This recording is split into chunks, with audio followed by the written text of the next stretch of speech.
Sorry guys, coming through. Try pinning down Dana McInnes for an interview, and this happens. You want to do the oxygen? Yeah, I'm hooking it up right now. A man lying on the sidewalk. McInnes was prepared. I think he needs a breathing tube. The man is breathing again. Now for the paramedics. A gentleman has overdosed on drugs of some kind. Within minutes, more help arrives. This happens a few times a day outside this drug injection site in Vancouver, run by volunteers like McInnes, pros at treating overdoses in the downtown east side. One person monitors the oxygen, one person monitors the oximeter, and the other person phones 911. And we work as a team. It went really well. I got it. McInnes has saved numerous lives, and his life has also been saved. That's because he's addicted to opioids. It began as an injury with a prescription for painkillers. It's very difficult. When those ran out, he turned to the street. And you tell yourself that, okay, this is just the last time we'll do this. But then in a couple weekends, you come down again, and maybe you buy two because you want one for tomorrow. And two became three, and now it's been years of addiction. A former stage actor and carpenter, McInnes lost it all, but gained an appreciation for the high street value of prescription drugs. Originally, I was looking for Demerol, but they told me that it was going to be very expensive and very hard to find, so that I tried what they called down, which could be any number of opiates mixed with benzodiazepines. Yeah, there's a number of things that down can be. You're never quite sure what you're getting. The only way to be sure is finding prescription drugs, and a lot of them wind up for sale on the street. According to data we obtained from Health Canada, in 2012, just over 1 million doses of narcotics were reported missing from pharmacies. Those losses have almost doubled, adding up to 8 million doses over 6 years. About 800 pills lost or stolen for every pharmacy in Canada. And the drugs are overwhelmingly opioids. Oxycodone, hydromorphone, codeine, methadone, and morphine. 9% of those missing drugs were lost in transit, spilled, or damaged. 11% were pilfered by pharmacy staff or other supply chain employees. Almost half were stolen in robberies. But there's no explanation about what happened to the rest, about a third. That means Health Canada doesn't know what happened to nearly 3 million pills. In Ontario, robberies are on the rise. It's one of the things that pharmacists, I'd say, deal with on almost daily basis. This pharmacist has been robbed twice. Fadi Faraz also works for a company that helps other independent pharmacists in Ontario to ensure they're in line with Health Canada's rules for keeping tabs on narcotics. It's supposed to hold pharmacists accountable for losses, but it can't prevent them all. You're behind the counter, someone in holding a gun and saying, I need those narcotics. So we all say, don't even argue. Health Canada has tried to plug the holes at pharmacies ever since it began inspecting them 3 years ago to ensure lost or stolen drugs are reported. Some pharmacy staff are busted for pocketing drugs.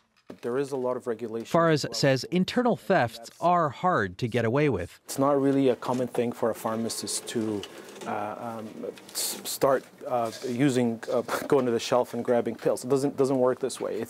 Pills are tracked from the moment they leave the wholesaler. Still, stealing from behind the counter happens. Sometimes as first responders, we have no idea what we're coming across. And even more so, oxycodone hit the market. And as you can see, these are rates of opioid deaths in certain areas. These Ontario provincial police officers get the latest on the illegal trade of prescription drugs from Detective Constable Chris Auger, the Organized Crime Bureau's expert on the subject. We still get a lot of oxycodone, we still get hydromorphone. Fentanyl, we are getting more of it in a powdered form. The OPP continues to seize lots of prescription opioids, despite tighter controls on dispensing. The numbers we obtained from Health Canada, he says, don't tell the whole story. Reported numbers are always going to be lower than usually what is actually occurring out in the communities. So I'd say the number is lower than what we are probably seeing actually diverted out. Auger was an expert witness in the criminal trial of this Woodstock, Ontario pharmacist. Yogesh Patel was sentenced to 10 years in prison for trafficking in hydromorphone and fentanyl patches, $1 million worth. Then there was the case of this Ottawa pharmacy and the faked robbery to cover up a drug trafficking pharmacist. Even though it's unusual for a pharmacist to be charged criminally for stealing drugs, according to figures we obtained from provincial colleges of pharmacists, about 90 pharmacists have been disciplined in Canada for the way they handled narcotics over the last 6 years. The most common reason, failing to secure narcotics, dispensing drugs without a proper prescription, stealing, and trafficking. Then there are the unknown number of pharmacists whose disciplinary hearings are kept secret by the colleges, their identities protected due to addiction or mental health problems. There are also other ways prescriptions end up on the street. Thefts from patients or patients who sell their painkillers, and old medication given back to pharmacies. In the past 4 years, at least 2 pharmacists in Canada stole opioids that were returned by patients and overdosed. 1 died. The idea of you handing it over to somebody, you're of the good faith that that person is going to put it back into the dispensing and make sure it's been disposed of properly, instead of going like this and going, "Thank you, sir, for your mother's hydromorphone, and I'm going to place it in my pocket as you turn around," because nobody's really accurately accounted for that. Health Canada wouldn't do an interview with us. In a statement, they acknowledged a significant increase of reports of loss and theft at pharmacies, which they say is the result of new outreach and engagement with the industry. I think to see those numbers with the number of units is pretty stark, and I think... Mina Tadros is a pharmacist and works with the Ontario Drug Policy Research Network. Our data on missing drugs surprised him, but considering there are more than 20 million prescriptions written every year for opioids, Tadros says lost or stolen drugs are hard to avoid. I think they're a byproduct of the opioid crisis. And what I mean by that is that perhaps some of these spikes that are increasing are because every time that you tighten up regulations, the demand for these drugs doesn't disappear. And nowhere is that truer than in BC, where fewer prescriptions are being written for opioids and thefts from pharmacies are down. But overdoses are only climbing as more dangerous drugs fill the void.